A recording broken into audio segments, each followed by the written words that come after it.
Okay, here we go. Midday Market Watch. I'm Susan here in Studio 1209 or the 1209 Studios at Investors Desk. And it is Midday Market Watch. We got a lot going on this week. It's going to be a short market week. So we're going to concentrate a little bit on what we have, which is looking at some dividend stocks, what's going on today in the market, what happened, and where we're going to be going, hopefully, moving forward. So let's get the show on the road.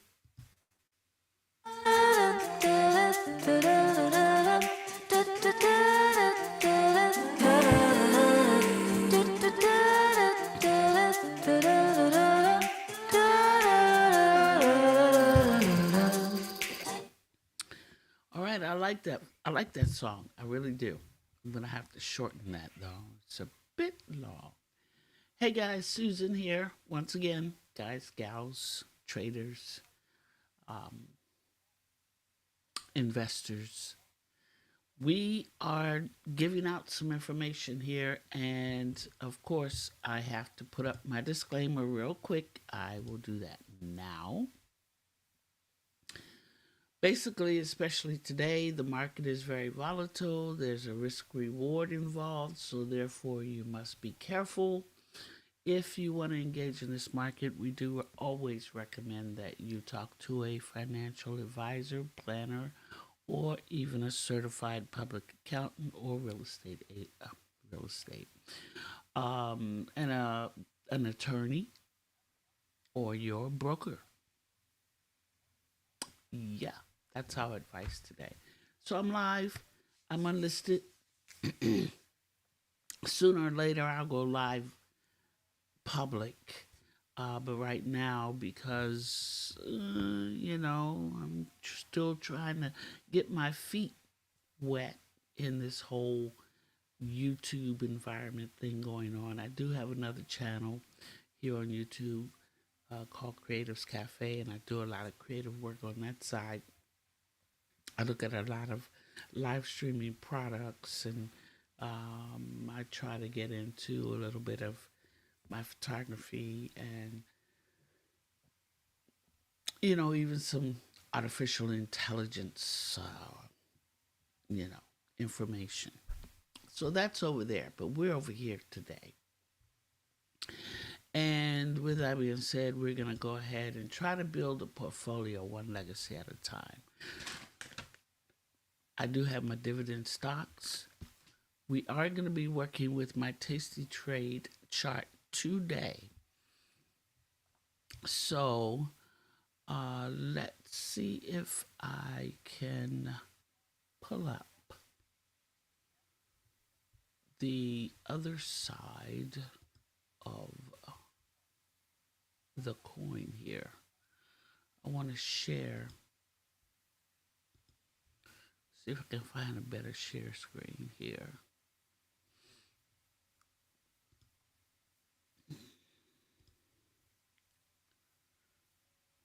I want to share. Let's share. Let's share this. See what we got here. Okay. All righty. So let me go ahead and I'm going to share this screen here. And bang. There we go. All right. We got a lot going on this one.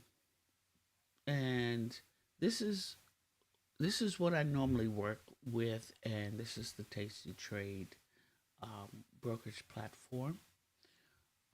I'm going to go over there, and we're actually going to go back to a single chart, and I'm just going to bring it on down to one chart. This is gorgeous, beautiful. This is my Studio Trader individual account. And let's start with where the VIX is sitting right now. So I'm going to put in the VIX. See if I can get that pulled up. Okay, so right now the VIX is sitting at 31, 31.20. So that's still high. So there's still a lot of volatility in the market.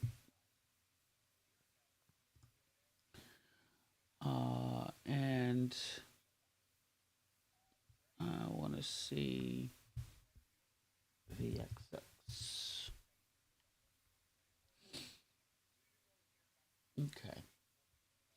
So, yeah, we're looking at 31 on the high on the VIX. So there's still some risk in the market. There's still some bears, lots of bears in the market. But what can we say? Easter's on its way.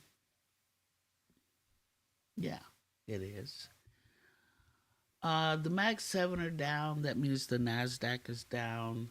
The S&P is down, and the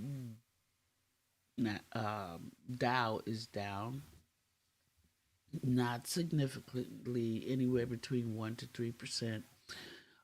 Between the three, and and of course, even the Russell is down.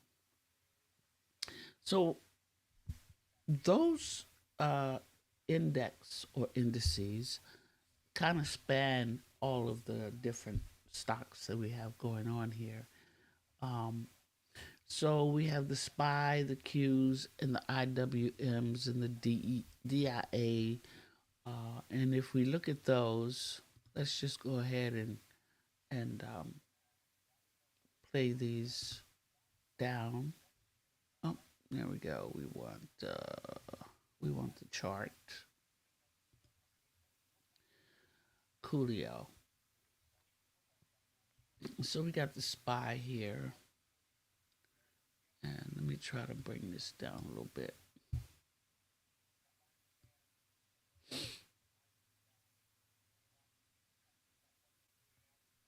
No, maybe not. It's not coming down. There we go. And let's bring this down a little bit more. So we can have some room to play today with our chart. And bring that down some more. And we'll get to all of this later. This is just me looking at things which excuse me, allergies I think.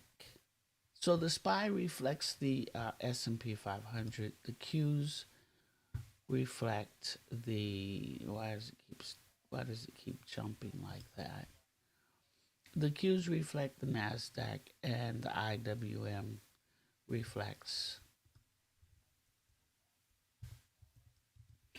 the Russell.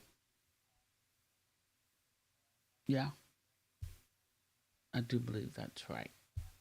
And then of course, DIA reflects the Dow 30. Now, what is all of that? Um, Instead of having to play the big boys like SPX, NDX, uh, you're playing the smaller market, which is uh, the diamonds, IWM, QQQ, and SPY.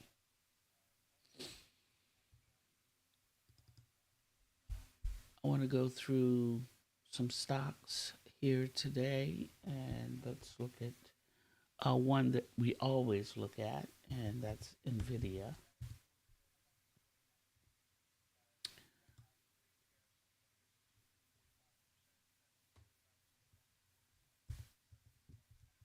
Mm, there we go. So Nvidia's down to 103. Last week, as a matter of fact, at the top of this week, I thought I might have missed the move. Nvidia got all the way up to 112, and it's pushing back. There was a headline that happened concerning Nvidia, and we're not sure why it happened, but the headline. Let me see if I can bring it up here real quick.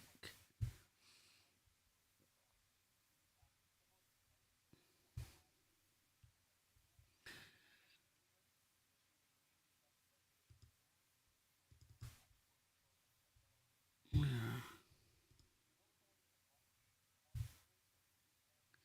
So that's not the headline one. Here it is.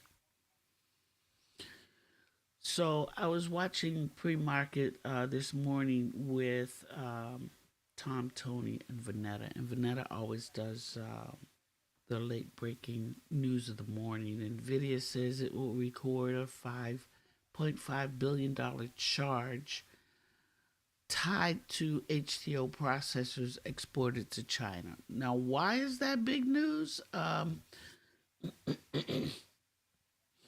now to ask that question to Tom, Tom said, do you want to know what I really think, or do you just want my political view on that?" Well, he kind of mentioned that the CEO of Nvidia went to the White House. I don't know if he was, you know, trying to make a deal so that this information wouldn't come out.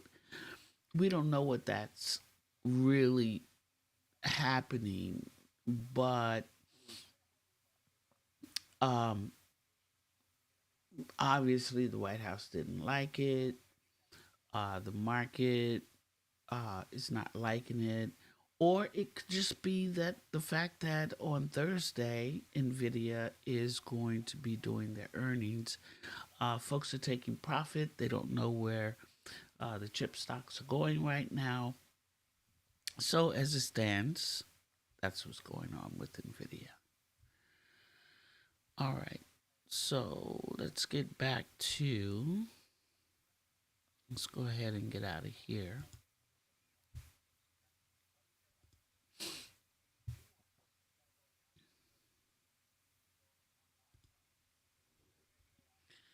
And let's get back to our chart.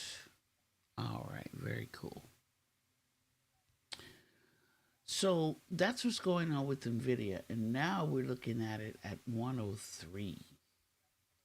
So we still have opportunity to jump in to NVIDIA at a good price and maybe even let it run to take some profit. Or we could throw in 100 shares and put on a covered call um, for the next expiration. Expiration happens tomorrow if you're into options. And of course, today we definitely have POW going on, right? At 1:30, like I said earlier. He may or may not say something different, but I have this feeling that little by little he's becoming a bit dovish.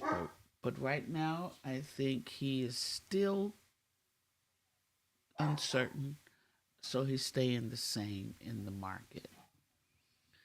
Um, so now with that, I'm gonna go to AMD. I understand AMD is doing a little bit better than Nvidia. I keep doing that. AMD. Okay, so AMD is even down, you know, 88 bucks. They've been trailing Nvidia. AMD used to be one of my favorite stocks. Back in 2016, 2017, AMD was $9.29 per share. And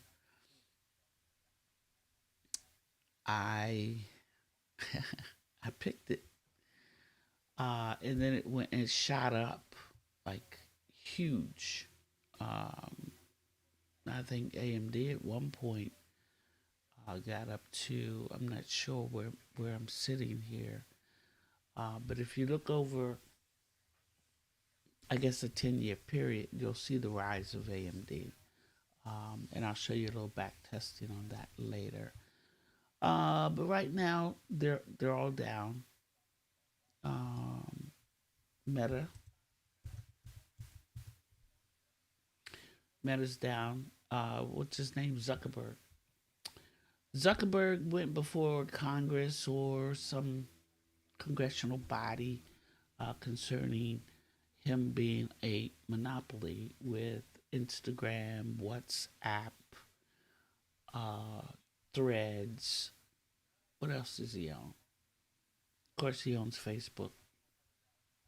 There's nothing meta about Facebook, but I guess I presume he had to say meta because the ticker symbol FB was Facebook only. So I guess he's pretty much put the red umbrella over top of all of his different entities. And pretty much he's bought these companies up, which did make him, the big boy on the market. So there you go. And so that's Meta. And let's go with, I want to do a single chart. So when I go down,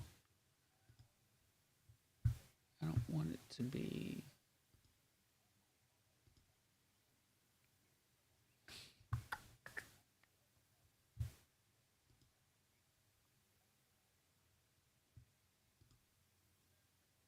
Uh oh, what did I do?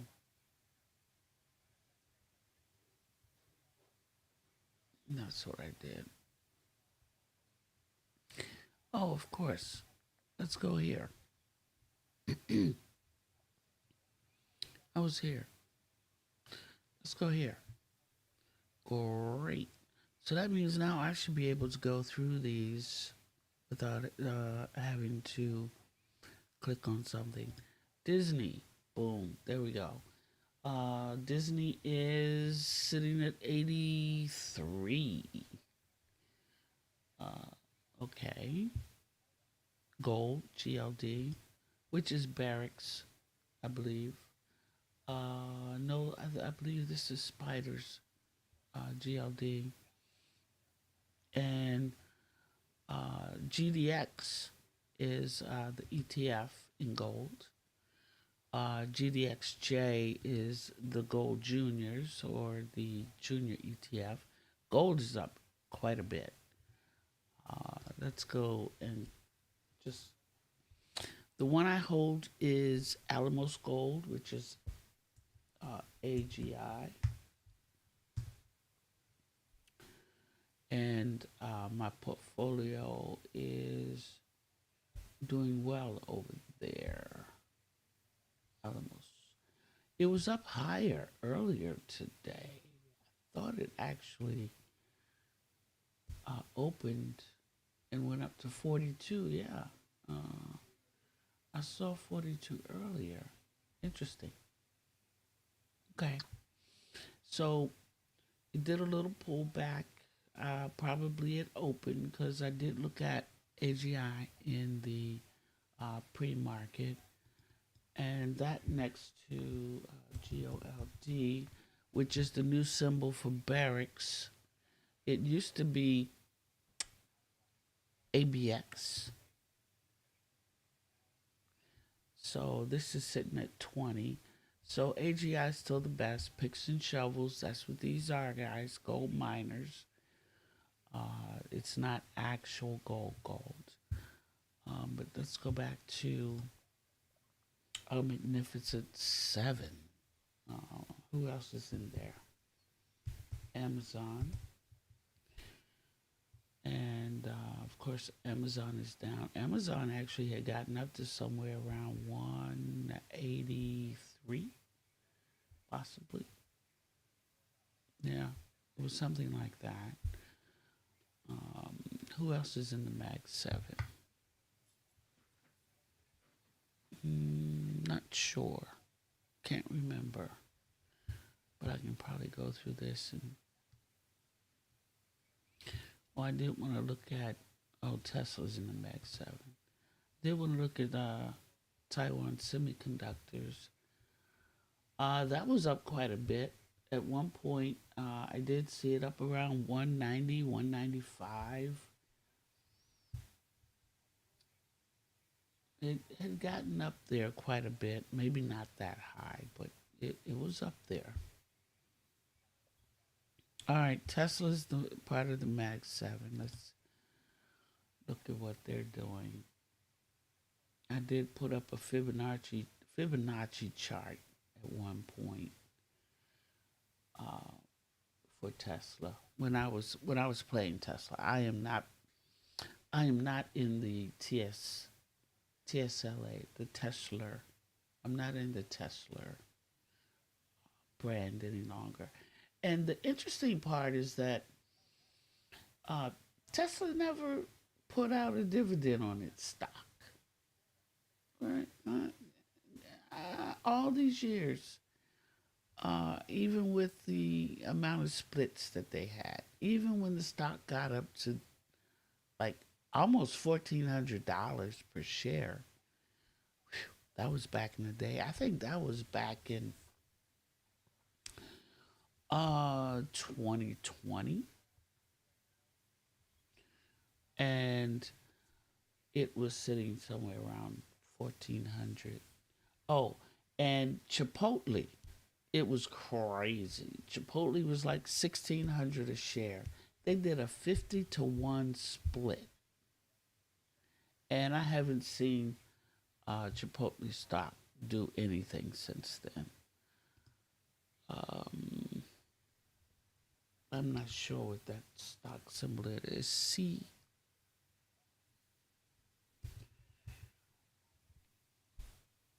CMG.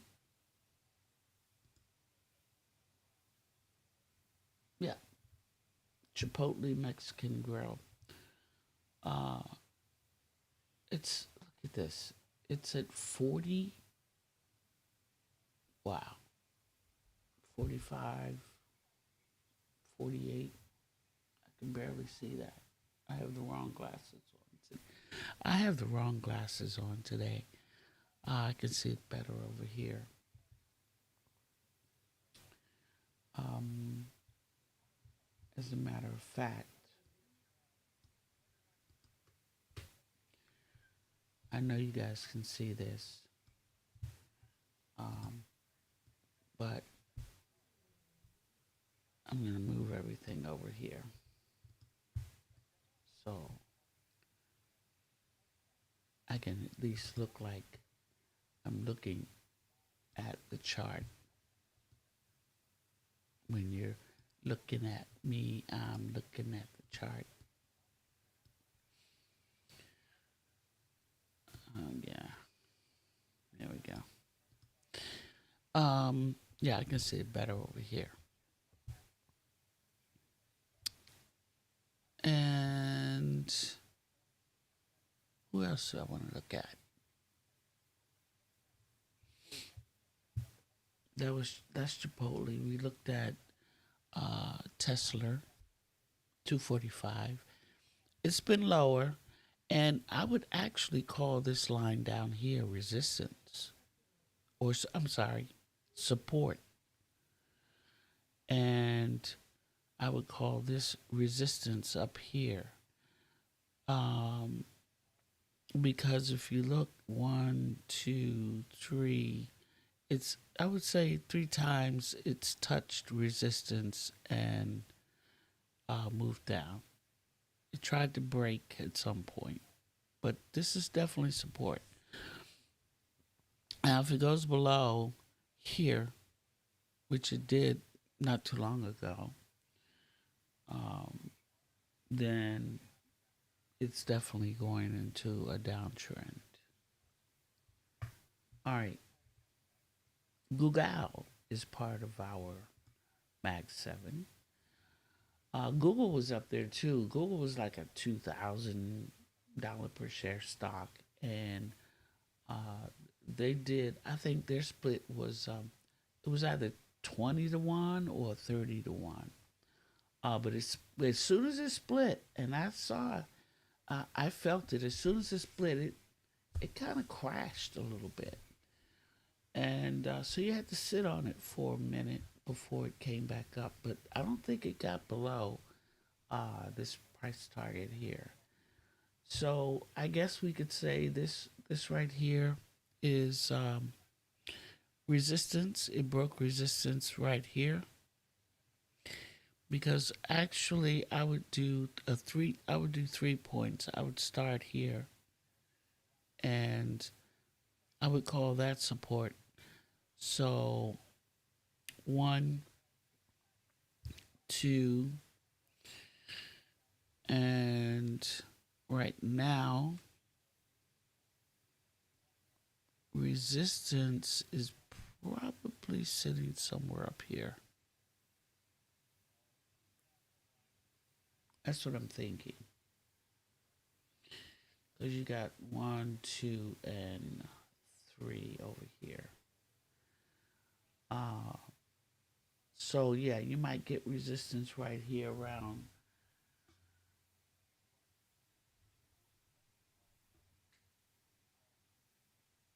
165 or one. Yeah, about 165.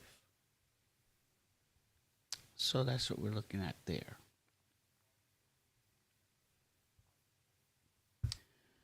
Okay. Who else is part of our Mag 7? We don't have any. Oh, Apple, of course. Apple is. I feel sorry for Tim Cook, but not really. Apple was one of my nemesises back in the day. Every time I tried to play at Apple's earning, I got screwed. So I stopped playing Apple. I stopped playing Apple around earnings. I just went ahead and bought back in the day 100 shares, and I just did covered calls on Apple because I knew that as soon as earnings came, it was going to go down. Day after earnings, I would put on a covered call and um, wait, and it would go up. And then before expiration, I would take off that covered call, get my premium back, plus whatever um, I made profit wise when it went up. That's how I played Apple instead of doing a strangle or a vertical short vertical put or anything like that. uh, I would, you know, buy stock and place a covered call. Buy stock first, um, because before earnings, Apple would shoot to the moon. After earnings, Apple would go down.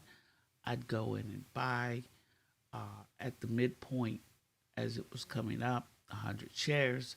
I'd place a covered call for uh, 30 to 45 days out in expiration. And of course, I don't play the expiration. I usually um, take my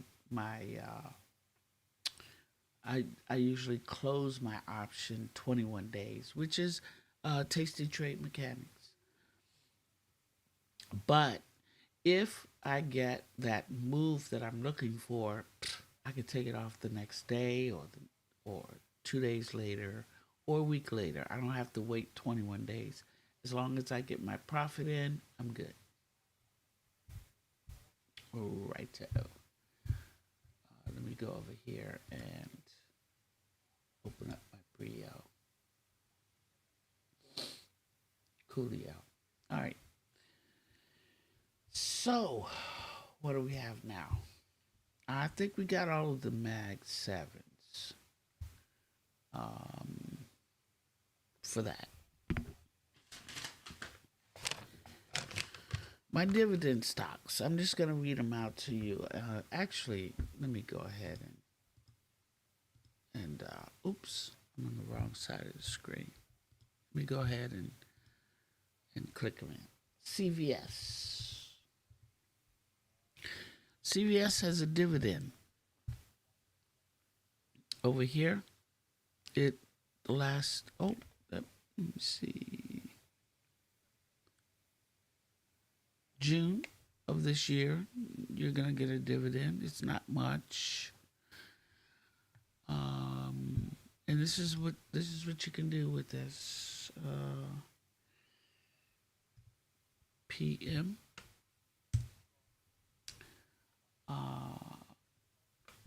PM is Philip Morris. They have a dividend. That's the smoking company. And they have a pretty nice dividend. What is that, $1.35? Now, a dividend can go up or go down depending on the stock price. I think we talked about that before. The dividend already showed up. Nope. Yep. I believe that was March. And what I'm going to do is bring that out some more so I can see it. I might even pop it this way. No, I don't like that. That's too much. Let's bring that back.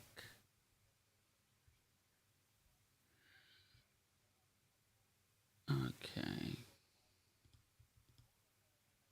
What are you doing? I didn't ruin it. See? See how you ruin things, Susan?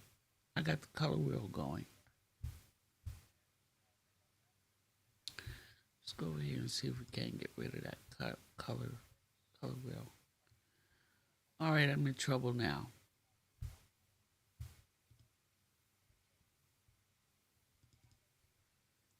Let's see if I can escape out of here. All right, so that is not happening. I'm going to stop the share. Yeah. Not sure why that happened. And,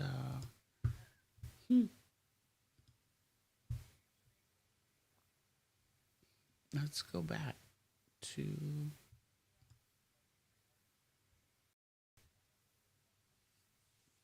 Let's go back here. I have my RSS feed rolling. I'm just going to throw out these stocks. CVS, which is, we all know CVS, used to be People's Drug Store.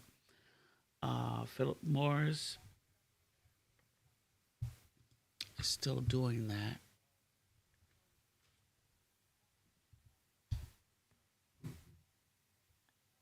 Thingamajig.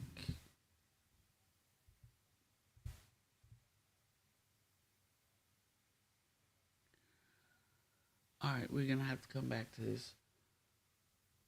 Oh, Powell is obligation to keep one-time price hikes from becoming an ongoing inflation problem. Wait. Fed could find itself in challenging scenario with dual mandate goals. Did he speak? Did I miss him? Was it 12:30? I thought it was 1:30. All right, he's in conflict between mandates, fares. Of course, they're positioned to wait for greater clarity before considering policy changes. Of course, he's uncertain just like everybody else. Whisper me this, right? Microsoft, I forgot. I think Microsoft is part of the Mag 7 also. They're down. Tesla's down. Nvidia's down. Disney's down. We already looked at that. Lennar is down. That's a home building thing. Housing, I think, wasn't good. Williams Sonoma is down. AbbVie. That's pharmaceuticals. They were even saying that pharmaceuticals were um, being uh, targeted with tariffs due to the things that we were putting a lot of focus in. Q1 data so far suggests growth slowed. Consumer spending grew modestly. Folks are still spending, but not for long, trust me. Strong imports reflect business front running tariffs.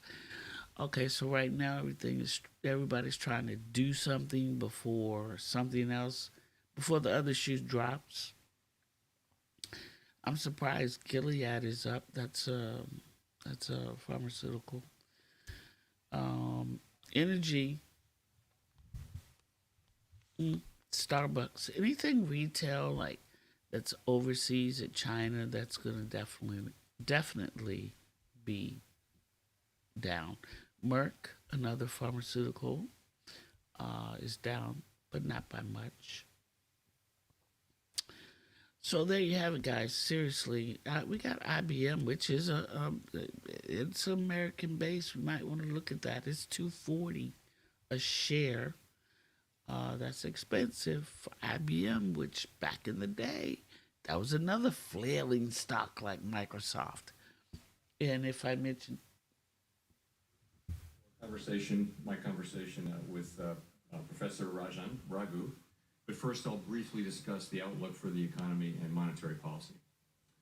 So, at the Fed, we are always focused on the dual mandate goals that Congress has given us: maximum employment and stable prices. Despite heightened uncertainty and downside risks, the U.S. economy is still in a solid position. The labor market is at or near maximum employment. Inflation has come down a great deal, but is still running a bit above our 2% objective. Turning briefly to the incoming data, we'll get the initial reading on first quarter GDP in a couple of weeks. The data we have in hand so far suggests that growth has slowed in the first quarter of this year from last year's solid pace. NASDAQ is down almost 500 points. Appears to have grown modestly. In addition, strong imports during the first quarter, reflecting attempts by businesses to get ahead of potential tariffs, are expected to weigh on GDP growth. Surveys of households and businesses report a sharp decline in sentiment and elevated uncertainty about the outlook, largely reflecting trade policy concerns. Outside forecasts for the full year are coming down, and for the most part, point to continued slowing but still positive growth. We are closely tracking incoming data as households and businesses continue to digest these developments. In the labor market, during the first 3 months of this year, non-farm payrolls grew by an average of 150,000 jobs per month. While job growth has slowed relative to last year, the combination of low layoffs and lower labor force growth has kept the unemployment rate in a low and stable range. Meanwhile, the ratio of job openings to unemployed job seekers has remained just above 1, near its pre-pandemic level. Wage growth has continued to moderate while still outpacing inflation. Overall, the labor market appears to be in solid condition and broadly in balance, and is not a significant source of inflationary pressure. All right, so the Dow is down about 2 points. NASDAQ, we're looking at 438, down 438. Without the kind of painful rise in unemployment that has frequently accompanied efforts to bring down high inflation. Progress on inflation continues at a gradual pace, and recent readings remain above our 2% objective. All right, so S&P is down $90. Rose 2.3% over the 12 months ending in March, and that excluding the volatile food and energy categories, core prices rose 2.6%. Looking forward, the new administration is in the process of implementing substantial policy changes in 4 distinct areas: trade, immigration, fiscal policy, and regulation. These policies are still evolving, and their effects on the economy remain highly uncertain. As we learn more, we will continue to update our assessment. The level of tariff increases announced so far is significantly larger than anticipated, and the same is likely to be true of the economic effects, which will include higher inflation and slower growth. Both survey and market-based measures of near-term inflation expectations have moved up significantly, with survey participants pointing to tariffs. Survey measures of longer-term inflation expectations, for the most part, appear to remain well anchored as well. Market-based break-evens continue to run close to 2%. So, as we gain a better understanding of the policy changes, we'll have a better sense of the implications for the economy and hence for monetary policy. Tariffs are highly likely to generate at least a temporary rise in inflation. The inflationary effects could also be more persistent. Avoiding that outcome will depend on the size of the effects, on how long it takes for them to pass through fully to prices, and ultimately on keeping longer-term inflation expectations well anchored. Our obligation is to keep longer-term inflation expectations well anchored, and to make certain that a one-time increase in the price level does not become an ongoing inflation problem. As we act to meet that obligation, we will balance our maximum employment and price stability mandates, keeping in mind that without price stability, we cannot achieve the long periods of strong labor market conditions that benefit all Americans. We may find ourselves in the challenging scenario in which our dual mandate goals are in tension. If that were to occur, we would consider how far the economy is from each goal and the potentially different time horizons over which those respective gaps would be anticipated to close. As that great Chicagoan Ferris Bueller once noted, life moves pretty fast. Yeah. For the time being, we are well positioned to wait for greater clarity before considering any adjustments to our policy stance. We continue to analyze the incoming data, the evolving outlook, and the balance of risks. We understand that elevated levels of unemployment or inflation can be damaging and painful for communities, families, and businesses. We will continue to do everything we can to achieve our maximum employment and price stability goals. Thank you, and I look forward to our discussion.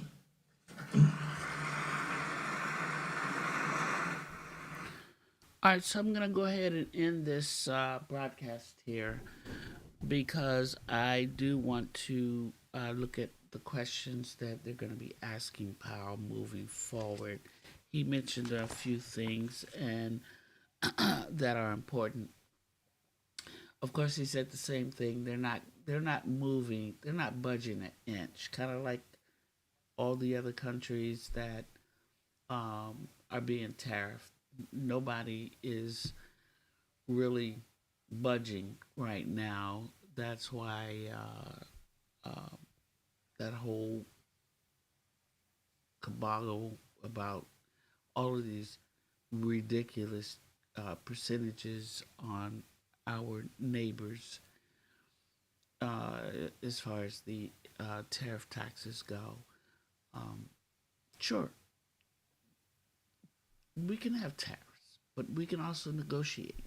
So I think negotiation was probably the better way to ride that road as opposed to blanket, even blanket 10% tariffs. However, I do believe, are we really at 185% tariff on China? Or is it still at 125? I'm confused. I can't. I don't know. It changes like this weather. You know, it's almost the end of it. Well, it's mid-April and it's cold. Right. So anyway, we won't be opening the pool early this year. Not as early as we had hoped because, yeah, it's not warm enough yet. But I wanted to get a lot of swimming in this summer. All right, guys, thank you. I'm Susan here at Investors Desk. I was hoping I could get through my list of dividend slides, but we're going to have to save that for another show, and then I can show you how that actually works, because that's where you really want your portfolio to go if you're going to build a legacy, one investment at a time, which is um, creating your own fund in your portfolio. All right, so we'll talk soon. Thanks for joining.